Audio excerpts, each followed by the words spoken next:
Bon, décortiquons tout ça. Imaginez un peu la scène. En 2022, l'Espagne et l'Algérie déchiraient littéralement leur traité d'amitié historique. Ouais, et ça a gelé presque instantanément toute relation commerciale, hors hydrocarbures bien sûr. C'est ça, une rupture brutale, totale quoi. Et pourtant, 36 mois plus tard, on arrive en 2025, Et la situation défie absolument toutes les lois habituelles de la diplomatie. mais complètement. Ces mêmes pays signent un partenariat économique record de plus de 8,5 milliards d'euros. Le point de rupture s'est transformé en l'une des alliances les plus lucratives de la région. Ce revirement spectaculaire, il met en lumière un mécanisme essentiel de la politique internationale. Sous la surface des postures gouvernementales, les grands discours, il existe des forces matérielles super lourdes. De notre immersion analytique d'aujourd'hui, qui est basée sur une grosse série de rapports diplomatiques et d'articles de presse très récents, c'est pas de faire une simple chronologie des événements. Non, ça n'aurait pas grand intérêt. Voilà. Pour quiconque cherche à comprendre l'anatomie d'une telle bascule, notre mission c'est de décoder les rouages de cette réconciliation. Il s'agit vraiment d'analyser comment l'histoire, la géographie et surtout la sécurité énergétique redessinent la diplomatie en Méditerranée. Ça forge un triangle stratégique super complexe entre l'Algérie, l'Espagne et l'Italie. C'est fascinant. Mais avant de plonger dans les détails, comment on doit visualiser ça ? Si l'on déploie la carte de cette région dans sa tête, il ne faut surtout pas seulement regarder les frontières terrestres.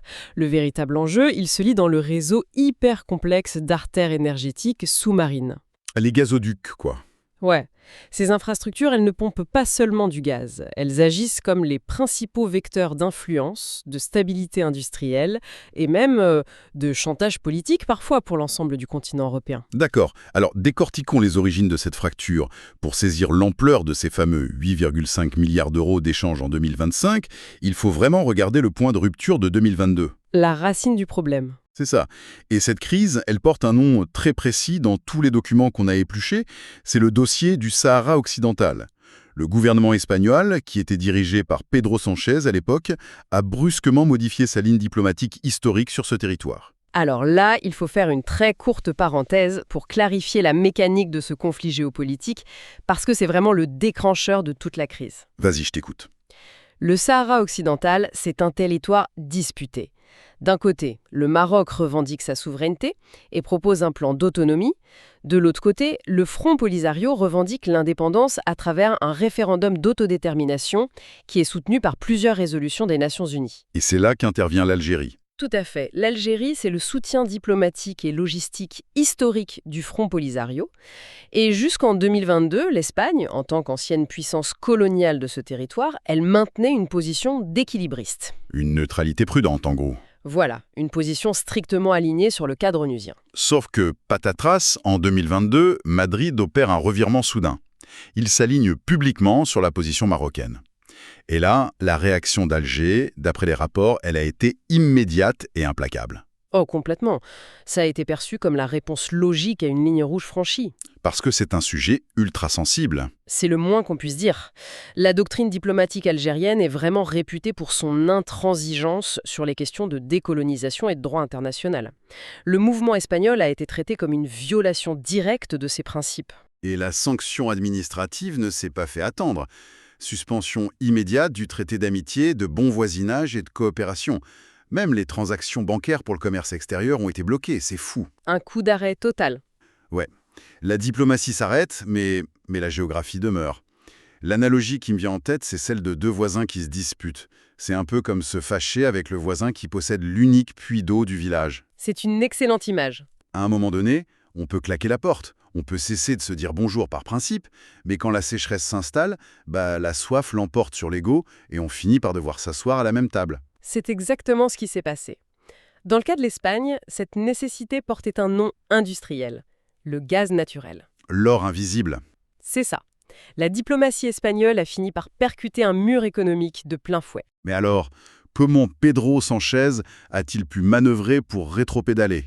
Je veux dire, sans provoquer une crise politique interne insurmontable en Espagne. Ce qui est fascinant ici, c'est de voir à quel point les rapports soulignent que l'Espagne s'est retrouvée isolée. Ça a pénalisé lourdement ses propres entreprises exportatrices. Elles ont perdu un marché nord-africain colossal du jour au lendemain, quoi. Ah ouais, les entreprises devaient être furieuses. Mais complètement. Donc le pragmatisme a dû reprendre le dessus. Le ministre espagnol des Affaires étrangères, José Manuel Albares, s'est rendu à Alger pour rencontrer le président algérien Abdelmadjid Tebboune. Le voyage de la réconciliation. Oui, mais pas sans condition. La mécanique de cette visite reposait sur un réalignement graduel de Madrid sur le droit international. L'Espagne a dû réitérer son attachement aux résolutions de l'ONU. D'accord, c'était la clé de voûte. Exactement, ça offrait à Alger la garantie politique exigée pour relancer la machine économique. Donc l'Algérie a prouvé sa disposition à réactiver le traité d'amitié, mais à l'unique condition que sa position de partenaire souverain, enfin que ses principes ne soient pas négociables ou traités comme une simple variable d'ajustement. C'est tout à fait ça.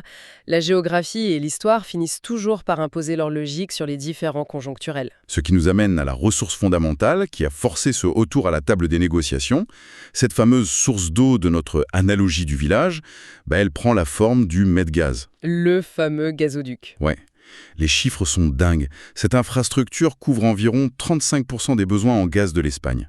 Ce n'est pas un simple tuyau posé au fond de l'eau, c'est l'artère vitale de toute une chaîne d'approvisionnement régionale. Ça relie directement les champs gaziers algériens aux terminaux espagnols. Mais il y a un truc qui m'interpelle dans la chronologie. Pendant la brouille, le gaz a continué de couler. Et c'est un fait crucial mis en évidence par tous les analystes. La gestion de cette artère pendant les mois de gel diplomatique a été exemplaire. À aucun moment, le flux de gaz n'a été interrompu. Jamais utilisé comme arme de chantage direct ? Non, jamais. L'Algérie a scrupuleusement honoré ses contrats de livraison à long terme. Waouh. Même au pire de la crise. Ouais. Et cette séparation stricte entre la fiabilité énergétique commerciale et les turbulences politiques, ça a consolidé l'image d'Alger comme un fournisseur d'une fiabilité clinique. C'est ce qui a posé les fondations solides du renouveau actuel. Un renouveau qui pulvérise les compteurs aujourd'hui. On le disait, on a atteint ce chiffre massif de 8,5 milliards d'euros pour 2025. Les entreprises espagnoles reviennent en force. Dans tous les secteurs. Ouais, la construction, l'agroalimentaire, l'ingénierie. Mais attends, c'est là que ça devient vraiment intéressant et j'ai envie de me faire l'avocat du diable. Je t'en prie. 8,5 milliards, c'est colossal. Mais baser une réconciliation d'une telle ampleur sur une dépendance massive aux hydrocarbures, n'est-ce pas une vision à très court terme pour ces deux pays ? Je veux dire, l'Europe entière légifère pour se sevrer du gaz naturel d'ici quelques décennies. C'est une excellente remarque. Construire un partenariat d'avenir sur une ressource fossile, est-ce que c'est pas juste un pansement temporaire ? Figure-toi que les décideurs algériens et espagnols ont manifestement identifié ce plafond de verre. La lecture détaillée des mémorandums de 2025 révèle que le gaz naturel n'est plus la finalité de leur relation. Ah bon ? C'est quoi alors ? C'est devenu le produit d'appel, le moteur qui finance la transition. Les milliards d'euros générés par la rente gazière sont fléchés direct vers des investissements productifs croisés. La confiance retrouvée dépasse le simple commerce. Faire quel secteur par exemple ? La coopération s'oriente massivement vers le développement de l'hydrogène vert. Ah, le fameux hydrogène vert. On entend ce terme partout. C'est souvent brandi comme une solution magique.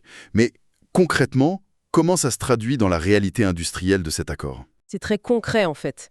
Les entreprises espagnoles, elles maîtrisent des technologies hyper avancées dans le domaine des énergies renouvelables et du traitement de l'eau. Ce qui est vital pour produire de l'hydrogène vert. Exactement. Et elles déploient désormais cette expertise en Algérie, qui possède l'un des plus grands potentiels d'énergie solaire au monde, il faut le rappeler. Donc il marie le soleil algérien et la technologie espagnole. C'est l'idée. Le plan stratégique consiste à adapter les infrastructures gazières actuelles ou même à construire de nouvelles interconnexions pour exporter à terme cette énergie propre vers l'Europe. Et en parallèle, les accords incluent de vastes chantiers sur l'économie numérique, les transferts de technologies. D'accord, donc l'axe Alger-Madrid tente vraiment de muter d'une simple relation client-fournisseur vers un hub technologique commun. C'est un moteur de croissance pour tout le bassin méditerranéen. Tout à fait. Mais alors, pendant que Madrid bataillait pour réparer ses erreurs stratégiques et rattraper le temps perdu avec l'Algérie, un autre acteur européen jouait une partition diplomatique radicalement différente, l'Italie. Ah, l'Italie, c'est un cas d'école. Ils ont observé la crise hispano-algérienne de 2022 et en ont tiré un avantage compétitif magistral. C'est bien ça, hein ? Complètement. la diplomatie italienne a exécuté une stratégie d'encerclement économique remarquable. C'est-à-dire que pendant que les diplomates espagnols ramaient pour tenter de débloquer les sanctions, le gouvernement italien a multiplié les sommets bilatéraux de haut niveau. Ils ont profité de l'ouverture. What? Giorgia Meloni, la présidente du Conseil des ministres italien, a structuré avec le président Tebboune ce que les sources de notre dossier qualifient officiellement de partenariat, je cite, multiple et authentique. Rome s'est engouffré dans le vide laissé par l'Espagne. Exactement. Le contraste de méthode est tellement frappant. D'un côté, on a l'approche espagnole, qui est un rapiessage laborieux, une réparation, et de l'autre, l'approche italienne, qui est la construction d'une véritable autoroute institutionnelle, une consolidation continue. Quels ont été les gains concrets pour l'Italie en agissant avec cette rapidité, Evelyne ? Les gains sont massifs. L'Italie a sécurisé une augmentation spectaculaire des volumes de gaz acheminés via le gazoduc Transmed. En pleine crise énergétique européenne provoquée par l'instabilité internationale, Rome a non seulement garanti son propre approvisionnement, Ce qui est déjà énorme. oui, mais en plus, elle s'est positionnée comme le grand hub de redistribution du gaz algérien vers l'Europe centrale. Vers quel pays ? L'Allemagne et l'Autriche notamment. Et des géants énergétiques italiens comme Eni ont verrouillé des contrats d'exploration et de production colossaux. Ils ont sécurisé leur part de marché pour les prochaines décennies, carrément aux dépens de concurrents qui étaient paralysés par les crises diplomatiques. Donc Rome a vraiment consolidé son statut central. Et si on élargit la perspective, à travers cette dynamique avec l'Italie, il y a un terme très fort qui émerge des documents. L'Algérie revendique désormais le statut de, je cite, « soupape de sécurité de l'Europe ». Oui, et ce n'est pas une simple formule rhétorique pour faire joli dans un communiqué. C'est une vraie revendication de puissance géopolitique majeure, on est d'accord ? Si l'on relie ça à la situation globale, oui. S'auto-proclamer soupape de sécurité, ça signifie qu'Alger a parfaitement conscience de tenir entre ses mains le maintien de l'activité industrielle et même de la paix sociale d'une grande partie de l'Europe du Sud. C'est une sacrée responsabilité ? Et un gros levier d'influence. Le message délivré lors des rencontres entre Meloni et Tebboune pose une conditionnalité très stricte. Cette sécurité énergétique vitale, elle ne peut exister qu'en échange d'un postulat de non-ingérence et de respect mutuel. C'est donnant-donnant. L'Italie a très bien intégré qu'il fallait traiter d'égal à égal, sans jamais dicter de ligne de conduite politique, tout en respectant scrupuleusement les sensibilités algériennes sur la scène internationale. Et c'est là qu'on touche à un point crucial. L'énergie devient ainsi le porte-voix d'une diplomatie complètement décomplexée. La puissance conférée par ce rôle de fournisseur incontournable permet à Alger de faire résonner ses positions politiques sur des dossiers mondiaux très éloignés de la Méditerranée. Absolument. Les rencontres économiques se transforment quasi systématiquement en tribunes géopolitiques. Les autorités algériennes lient délibérément la pérennité de ces accords commerciaux à l'affirmation de leur propre vision du monde. Et sur quel dossier précisément ? Parce que les sources parlent beaucoup du Moyen-Orient. Mais petite pause ici pour nos auditeurs. Il est essentiel de rappeler que notre but est d'analyser ces rapports en toute impartialité. Bien sûr. On ne prend aucun parti, on fait simplement état des déclarations officielles consignées dans les documents qu'on étudie aujourd'hui. Tout à fait. Et ces documents montrent que, lors des différents sommets récents avec les délégations européennes, le président algérien a imposé à l'ordre du jour la situation extrêmement explosive au Moyen-Orient. Les rapports diplomatiques que nous avons sous les yeux mentionnent factuellement un appel strict à l'arrêt immédiat de la guerre et de toute escalade. C'est très clair. Et les textes officiels étudiés font également état d'une condamnation explicite de ce qui est qualifié, et là je cite encore les sources, d'agression contre la souveraineté et la sécurité iranienne. Oui, le discours algérien prévient des risques d'une escalade militaire généralisée qui pourrait déstabiliser l'ensemble de l'économie mondiale. L'approche d'Alger martèle systématiquement la même doctrine en fait. Laquelle ? Que les conflits internationaux ne peuvent se régler que par la diplomatie, le strict respect des frontières, le refus de l'ingérence étrangère et la primauté des instances onusiennes. C'est leur ligne directrice constante. Et ce qui est d'autant plus intéressant, c'est que cette ligne diplomatique trouve une résonance étonnamment forte chez le partenaire espagnol fraîchement réconcilié. Oui, il y a un effet d'alignement. Les analyses mettent en lumière une véritable convergence entre Alger et Madrid. Au-delà des pipelines de gaz, les deux capitales affichent un soutien commun à la cause palestinienne et structurent des efforts conjoints sur plein d'autres fronts. Comme la lutte contre le terrorisme transfrontalier. Ouais, et la gestion sécuritaire des flux migratoires en Méditerranée occidentale. C'est massif. L'alignement sur ces principes fondamentaux démontre vraiment que la réparation a dépassé le simple cadre transactionnel. Ce n'est plus juste une affaire de marchands. Non, les deux États essayent de former un bloc de stabilité commun. Ils ont compris que l'intégration sécuritaire et politique, c'est la meilleure assurance vie de leurs échanges économiques. L'Algérie refuse que la relation se limite à un simple échange commercial. Alors qu'est-ce que tout cela signifie quand on prend un peu de recul? On manipule là des concepts d'une échelle vertigineuse, hein. Sécurité énergétique continentale, doctrine diplomatique, équilibre du Moyen-Orient. C'est le grand échiquier. Ouais. Et pourtant, en parcourant nos sources, il y a un élément qui pourrait sembler super secondaire à première vue, mais qui occupe une place étonnamment centrale. Face aux milliards d'euros et aux manœuvres géopolitiques, des paragraphes entiers des accords sont consacrés à des centres culturels. Ah oui, le fameux soft power, la puissance douce. C'est dingue! Des lignes sur la promotion de la langue espagnole, sur la culture. Pourquoi c'est si important? Parce que c'est la variable souvent ignorée par les grilles de lecture purement économiques. Et pourtant, elle constitue l'armature invisible de la géopolitique. Les accords ratifiés au sommet de l'État restent toujours vulnérables aux alternances politiques. Un nouveau gouvernement arrive, il change d'avis. Comme on l'a vu en 2022. Exactement. Mais les réseaux humains, eux, ils possèdent une inertie protectrice. D'accord, je vois. Donc la réouverture et le maintien de l'Institut Cervantes à Oran, par exemple, ou le rayonnement de la culture algérienne en Espagne, ça agit comme un ciment structurel. C'est le vrai garant des relations. Pendant que les diplomates bataillent dans des bureaux fermés, des milliers d'étudiants voyagent, des partenariats universitaires se forment, des réseaux d'entrepreneurs se consolident sur le terrain. Et ces interactions quotidiennes, elles créent un maillage d'intérêts croisés qui devient particulièrement difficile à démanteler, même pour un chef d'État. Tout à fait. Les sociétés civiles deviennent les ultimes garantes de l'architecture bilatérale. C'est elles qui tiennent la baraque, en fait. Ouais. D'ailleurs, lors de la phase de gel en 2022, c'est précisément l'existence de ces innombrables liens économiques, locaux et culturels qui a maintenu une pression constante sur le gouvernement espagnol. Pour trouver une porte de sortie à la crise. Voilà, ce tissu conjonctif a forcé la reprise du dialogue, parce que le coût d'une rupture définitive devenait socialement insupportable pour les populations concernées. C'est fascinant. En l'assemblant toutes les pièces de ce puzzle diplomatique, l'ampleur des dynamiques à l'œuvre prend vraiment tout son sens. La Méditerranée s'impose comme un laboratoire grandeur nature. Un vrai terrain d'observation. Pour résumer notre exploration, on a vu comment une position politique controversée sur fond de résolution onusienne a déclenché une rupture majeure, mais aussi comment une dépendance gazière et un besoin urgent de stabilité européenne ont forcé une refondation totale des relations. Sur des bases pragmatiques et d'égal à égal. C'est ça le nouveau modèle. L'Algérie a consolidé son statut de gardien de l'énergie. L'Italie a joué la carte de l'opportunisme stratégique pour devenir un hub. Et l'Espagne a démontré que le retour aux fondamentaux du droit international permet de rétablir les partenariats qui semblaient les plus compromis. Et quiconque observe ces événements doit intégrer un changement de paradigme fondamental.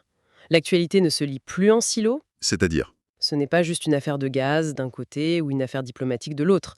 La sécurité contemporaine opère au sein d'un écosystème complètement indivisible. La fiabilité des infrastructures gazières, l'intransigeance sur les résolutions de l'ONU et même les échanges universitaires et les cours d'Emlang à Oran, ça forme une seule et unique équation. tout est lié. Isoler l'économie de la diplomatie culturelle ou politique, c'est se rendre incapable de prévoir la prochaine crise. Absolument. C'est limpide. Le besoin immédiat et existentiel en gaz naturel a clairement servi de catalyseur ici.